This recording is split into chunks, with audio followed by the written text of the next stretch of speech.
Di video kali ini saya akan menjelaskan materi tentang unsur-unsur dan asas-asas hukum waris Islam. Yang pertama, unsur-unsur hukum waris Islam.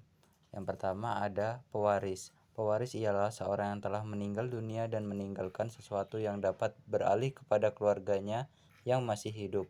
Sedangkan sesuatu yang dapat seseorang yang meninggal dunia itu tidak meninggalkan sesuatu yang dapat beralih kepada keluarganya yang masih hidup, ia bukan pewaris.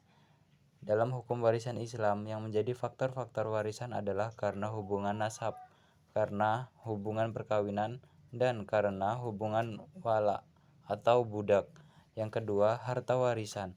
Harta adalah barang, uang, dan sebagainya yang menjadi kekayaan.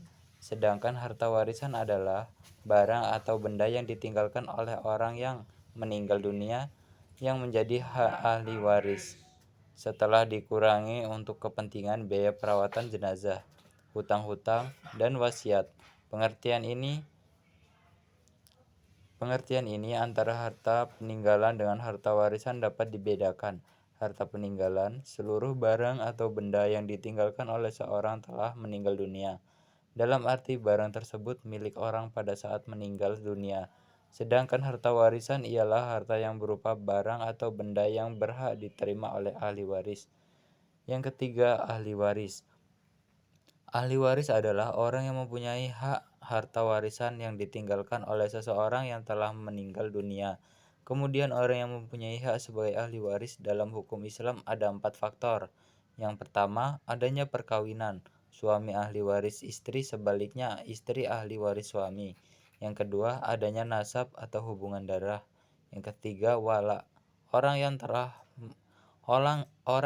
memerdekakan budak dan tidak meninggalkan ahli warisnya.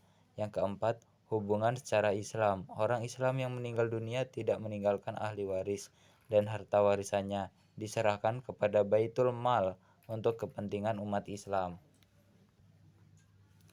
B. Asas-asas hukum waris Islam. Asas hukum warisan Islam dapat dalam teks Al-Quran dan As-Sunnah tidak dijumpai, dan asas tersebut merupakan hasil ijtihad para mujtahid atau ahli hukum Islam. Dengan demikian, kemungkinan asas hukum waris Islam itu beragam. Menurut Amir Saifuddin, asas hukum waris Islam ada 5 macam. Yang pertama, asas ijbari. Yang kedua, asas individual. Ketiga, asas bilateral. Keempat, asas keadilan berimbang. Kelima, asas warisan semata kematian. Kesimpulannya ialah, pewaris ialah seorang yang telah meninggal dunia dan meninggalkan sesuatu yang dapat beralih kepada keluarga yang masih hidup. Dalam hukum waris Islam, yang menjadi faktor-faktor warisan adalah karena hubungan nasab, karena hubungan perkawinan, dan karena hubungan wala atau budak. Harta adalah barang, uang, dan sebagainya yang menjadi kekayaan. Sedangkan harta warisan adalah barang atau benda yang ditinggalkan oleh orang yang meninggal dunia untuk menjadi hak ahli waris.